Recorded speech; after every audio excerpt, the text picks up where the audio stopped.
My 15 Minutes of Fact interview today will be with someone I have wanted to have on our program for some time, and that is Dr. Richard Wolff, who is currently a visiting professor in the graduate program in International Affairs of the New School University here in New York City.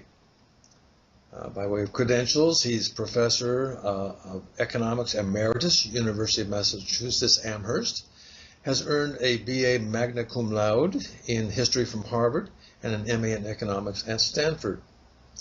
New York Times Magazine calls him America's most prominent Marxist economist.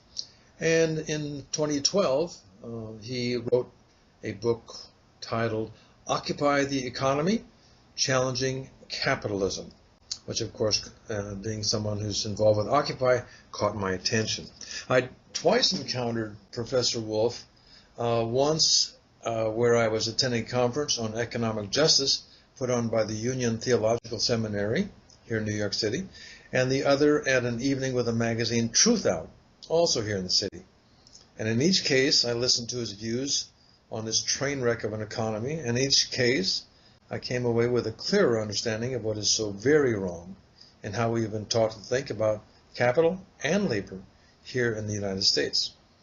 I suspect that you will have that same experience today when we explore with him a concept which is gaining traction in other parts of this world. Its initials are WSDE, which stands for Workers' Self-Directed Enterprises. Welcome to the show today, Professor Wolff. Thank you very much, Jerry. I'm happy to have you with us. Now, before we start with your helping us with a definition of WSDE, which I consider to be the WMD for capitalism. I hope so. You hope so, don't you? And how you can help us understand how you see this as a cure for capitalism. I just have to ask you about your book, Occupy the Economy. It rather suggests that the Occupy movement had caught your attention. So tell us about this first. Absolutely. The Occupy movement, in my mind, is a very, very important milestone event in American history. And let me say briefly why.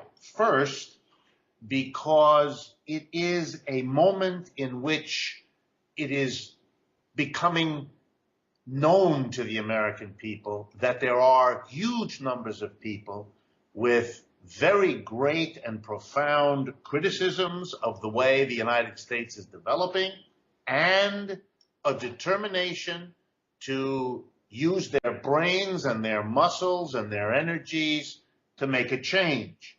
And there had been great effort spent in the last 40, 50 years to argue and to convince the American people that there was no such thing. There was no mass critical audience, critical member of the population, if you like. And secondly, that even if there was, they wouldn't ever do anything. They would be too busy watching TV or going to the mall. And what the Occupy movement showed to the people at large, but to one another just as importantly, is that we are indeed very many, and that not only are we very many in the sense that we can occupy parks across the cities of the United States, but we are very many in the fact that most public opinion polls, say from September to 2011 to January of this year, showed that the majority of the American public had a great deal of sympathy for what the Occupy movement was. So it changed the history of this country in terms of establishing the importance, the size, and the determination of people who are more than a little critical about the structure, the functioning, and the direction of the United States. And the other thing to say is that my hat goes off, and that's one of the reasons I titled the book that way, to the Occupy movement, because they have been also different from the earlier limited efforts to change the United States, whether those be the movements for civil rights, the movements for women's equal rights, for gay rights, and so on.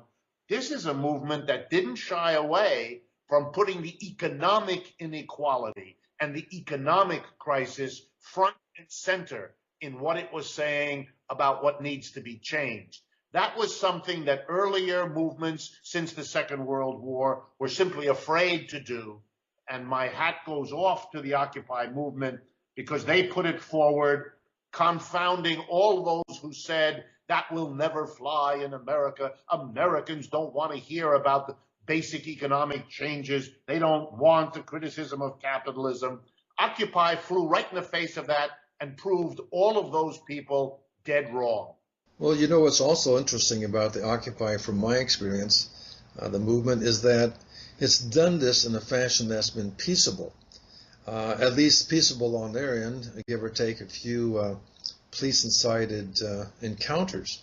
And the idea that these many, and they call themselves, I'll use they to third party this, I'm very much a proponent, but as a group of people who are leaderless, which they're considered to be by the popular press, but considered by themselves to be leaderful, that seems to me kind of a lead-in to this idea of being worker self-directed rather than corporate directed.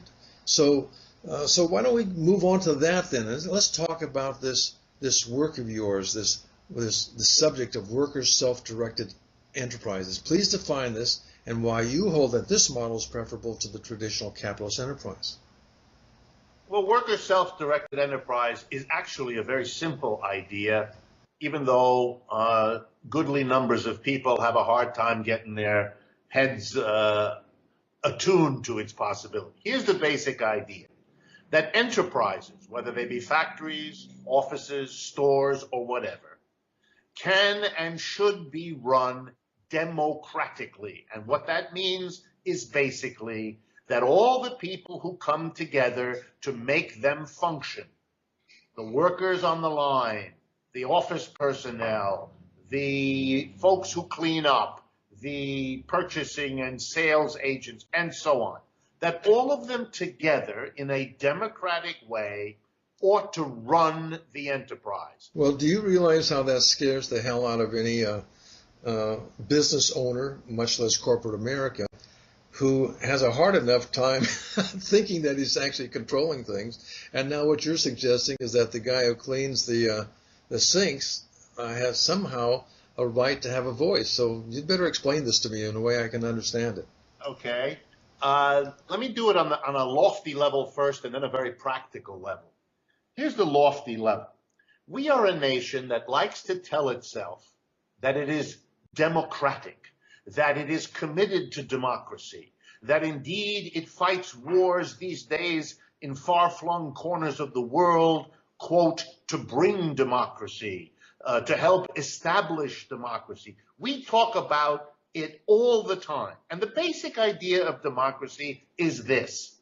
If a human being has to live with the consequences of a decision, then that human being has a right to participate in making that decision. In other words, we do not accept the legitimacy of having people tell you what to do without you having a chance to decide on who these people are, what the rules are governing what they can say to you, etc. It is the idea behind universal suffrage, on electing the officials that rule us, so that in the end we rule them through the process of selecting them in some equivalent way to them ruling us. Okay, I've got the higher level view. Now, on a practical view. Okay, now here comes the practical view.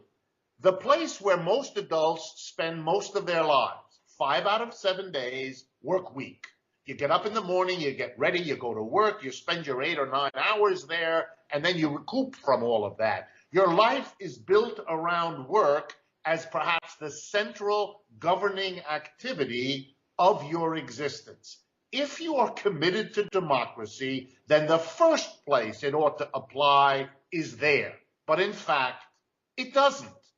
We don't organize enterprises that way, although we claim to be committed to democracy. In fact, most people go to work and they are told what to do, where to do it, with what equipment, in what way. And then the big one, when you're done with using your brains and muscles to produce something, it's automatically the property of somebody else who has every right to take it, use it, sell it, and use the proceeds in whatever way they see fit.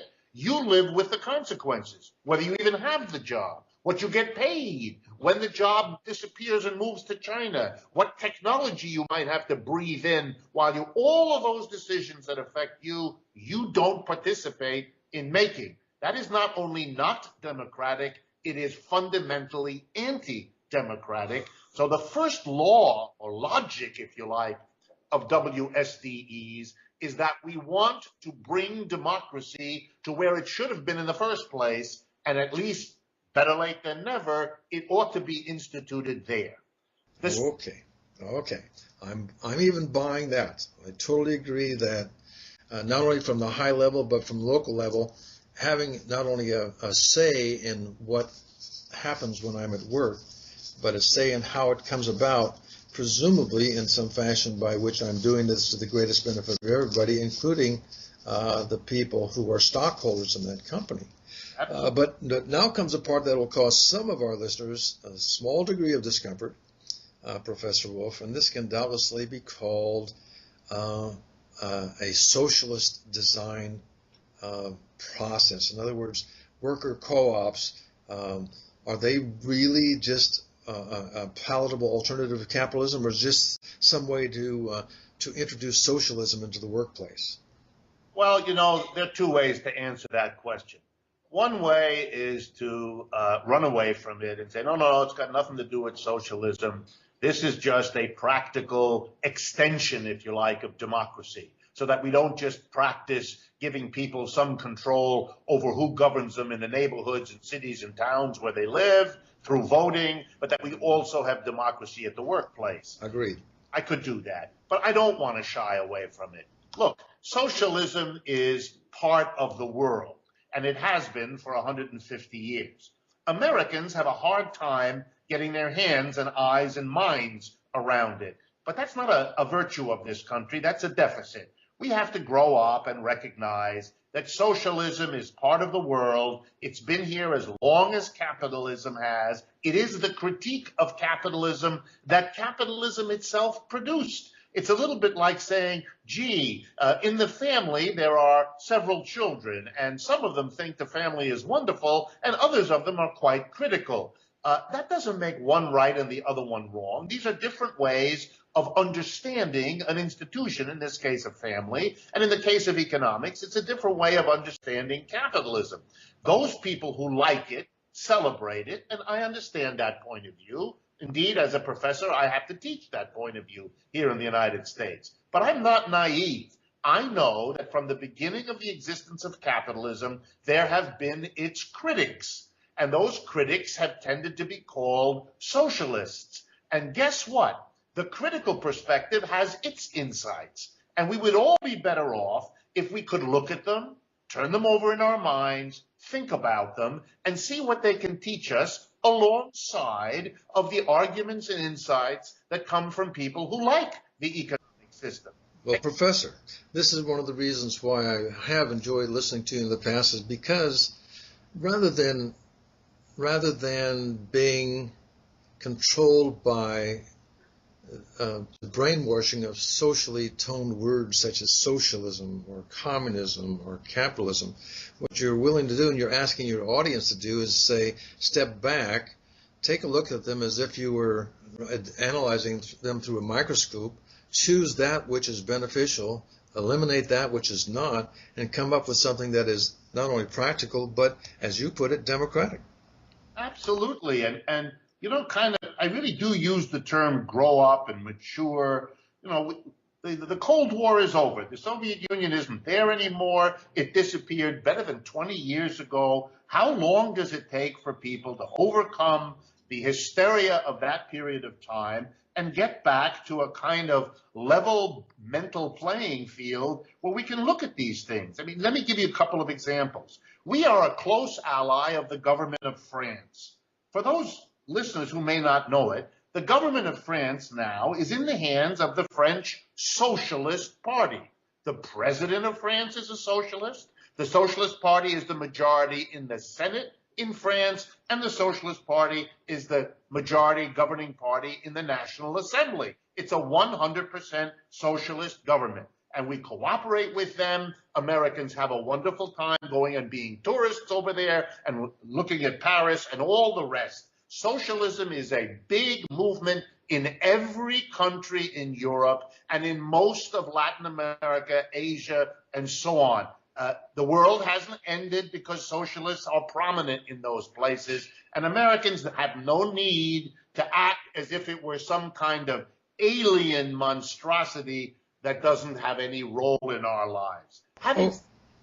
Okay, I will buy that too. So far, I don't know how my audience is feeling, but I'm getting from you the idea that, guess what, it is time to grow up, to shuck off the chains of constant thinking or ideological fantasies that we come up with on either side of the scale, and to actually look at something worthwhile. And that brings us back to WSDEs. So again, the subject of this conversation being WSDE, describe this to me and give me some real life examples of how it works and why it works. Before I do that, though, let me just tag on a little bit to what we were just talking about. I am sympathetic to those who look at certain experiments in socialism and communism and say, we don't want to go in that direction. That makes perfect sense to me. Socialism comes in an endless array of varieties, just like capitalism. When I say capitalism, do you think of Pinochet's Chile? Do you think of dictatorships in South Korea and 100 other countries where we've had them? No. You try to think of a capitalism you find more attractive. Well, there's varieties of socialism as well. If you don't like the Soviet or the Chinese variety, then think about WSDEs. They are a way of making work a social activity governed by the norms of community that are democratic. So the idea, again, is that the workplace can be best governed and organized if all of the people can participate in deciding what is done, how it's done, where it's done, and what is done with the profits. And the truth of it is, even though it's not taught real well in the schools, is that collective, cooperative, socialized, communal, lots of words, cooperative is perhaps the most famous one. These kinds of enterprises have been around for hundreds of years, including here in the United States. So I'm going to give you two examples, one large, one small, one in California, one in Spain, of where this kind of enterprise has been chosen by people, a lot like your listeners, and has been stunningly successful in ways that your listeners might find interesting. Both of them have the root in the mind of a Roman Catholic priest named Father Arizmendiareta, or Arizmendi for short, a Spanish priest. And so I'm going to give the example first of a bakery in the San Francisco Bay Area of California. It's called Arizmendi Bakery, after this Spanish priest. There are 5 of these bakeries located in and around San Francisco. In each of them, the workers who work there, those who bake the bread and the pastry, those who serve them, those who cook, those who clean, those who secure the supply, those are all member owner workers, all at the same time. They make all the decisions, what to produce, how to produce, where to produce it. And they get together and decide what to do with the profits that their combined labor has produced. They started as 1 bakery, they are now 5. They are among the most popular bakeries in that area, where having an espresso and a pastry and getting a good loaf of bread are important to people, as indeed they are in many parts of the United States. But they're a perfect example on a relatively small scale of how this kind of enterprise can grow. They've been there for many years, by the way, can grow, can last, can prosper. And if you go and visit any of them or their websites, you can get a good, rich idea of both their problems and their proud way of solving their problems in a community that is run democratically. And they can show as good or better results than any top-down, capitalistically oriented, hierarchical equivalent enterprise. My second example, I'm going to pick a big one. This is called the Mondragon Cooperative Corporation in the north of Spain, in the Basque Country, which is just below the Pyrenees Mountains that separate Spain from France. There in the 1950s, a very poor, relatively backward area suffered enormous unemployment. A local Catholic priest, this Father Arizmendi Areta, in the town of Mondragon, decided that the workers suffering there with no jobs couldn't wait any longer for some employer, some capitalist, to come and find it profitable to start up a factory or an office and hire them. So he came up with the idea, as a Catholic priest, to organize workers to run their own business. Don't wait for someone else to hire you. Become your own boss. Become your own employer. Overcome the gap, the difference, the tension between employer and employee by combining both roles in the same people. He started a co-op with 6 workers to produce some local product based on agriculture. Fast forward with me to 2012. The Mondragon Corporation has grown steadily over the last 55 years. It now employs, get ready, 120,000 people. It is a cooperative. It is, in fact, a family of cooperatives that includes cooperative manufacturing of such things as home appliances. It includes research labs. It includes a 4-campus university to teach people how to run enterprises collectively and democratically. The workers make all the decisions. Think of it. The workers hire the managers, not the other way around. The workers decide what is done with the profits. The workers make sure that the first commitment of this enterprise is to preserve jobs, not to maximize profits for some shareholders who live far away. None of that. It is a differently run enterprise. They have had to compete with capitalistically, traditionally run enterprises every step of the way, and they did so successfully. Their growth record, their success record is stunning. They are now the largest corporate enterprise in the Basque region of Spain, and they are the 10th largest corporation in all of Spain. So it is a testimony to the viability, the growth potential, the size possibilities of cooperative enterprises that should be. Okay. Got it. Now, this all makes sense to me, except for one thing. This is the United States of America, has a Congress which cannot even communicate with itself, have unions versus management. None of this seems to work. What do we do about that? How in the world, if our society finally wakes up to the reality that our version of capitalism is not the answer for putting our economy on track, how would you envision the transition to an economy in which SWDEs prevail here? Well, 2 ways, basically. The first way is to make the arguments. And I have found, having been a professor of economics all my adult life, that as I travel around the United States, giving talks, doing interviews, I just released a book a few months ago called Democracy at Work, which goes into this in great detail. It's already in its second printing 3 months after it is published. The interest in the United States, the openness to it, is greater than anything I have seen in 40-odd years of being a teacher of economics. So the first thing is to get this idea out there, because the interest, the openness, the receptivity of Americans could not be bigger and better, and I think that's a major way to move this forward. Second, capitalism is failing as a system right now. It's not delivering the goods, which used to be its boast. It's delivering the bad.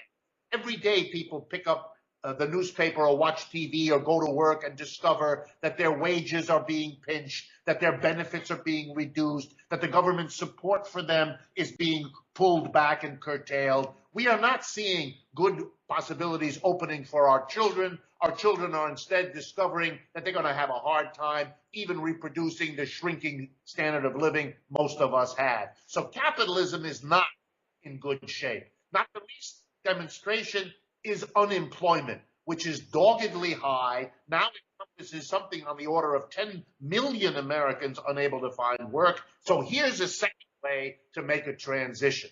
And here we can follow an example that has been used in Italy for at least 25 years. There it's called the Marcora law. And here's how it works. For an unemployed person, you give them two options, not one. You don't just say, here, we'll give you some money every week for a couple of years to tide you over, which is what we do in the United States. Italy says, yeah, we'll do that, but we'll give you a second option, a plan B. And here's how it works. We will give you a full 2 to 3 years of your unemployment weekly salary up front instead as a lump sum on the following condition. You have to get at least 9 other unemployed workers to make the same selection as you do. We will give you the whole sum of all 10 of you or more as a lump sum. Not only that you have 10 people, but here comes the punchline, that use it as startup capital to set up your own WSDE, your own worker cooperative enterprise. And if workers know that their job depends on themselves and all of their own work, they will attribute and they will contribute an intensity, a creativity, an energy, an imagination that will be much more likely to create sustained work over a period of time than anything else. Here are 10 million people wanting to work. Give them a chance. Using the money you would have paid for them anyway in a dole for 2 or 3 years, give them a chance instead to build a viable enterprise, collectively run, and that not only be a better way to deal with them than we currently use, and that's what the Italians discovered, because they've had very successful enterprises from this. But here's the final point.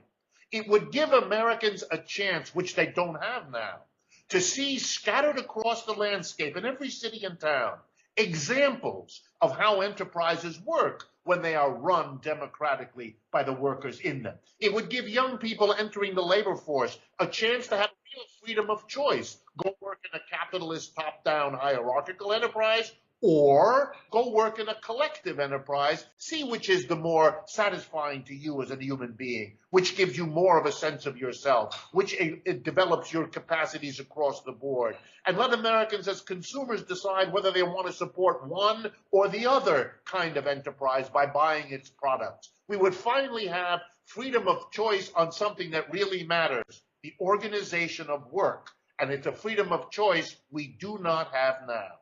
Which is also curious because that implies the open economy that capitalism touts as being the answer to everything. So I find this to be fascinating. I also find ourselves running short on time, and so with your permission, Dr. Wolff, I'd like to provide our listeners with contact details should they want to learn more about you, such as visiting your website at www.rdwolff with 2 F's.com, or your thoughts on workplace democracy at democracyatwork.info.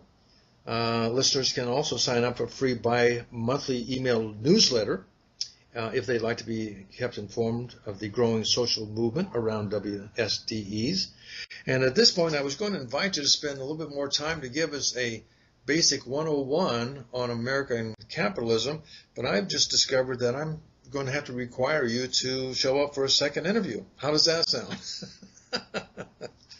Get out the schedule and let's just continue talking about it. Absolutely, because I think given what people have heard here, that a lot of people would like to find out more from you, how it is that you have viewed capitalism since the 70s to today, and the changes in worker employer relationships and the changes in our social structure and our safety net, which is so badly frayed right now. So we're going to have to save that for another time.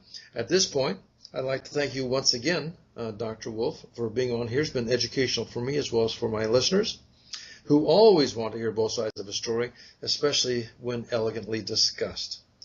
So, this is Jerry Ashton signing off for now. Please follow me on Twitter as @WrittenOffUSA and by way of my blogs for the Huffington Post at thehuffingtonpost.com. Jerry Ashton signing off.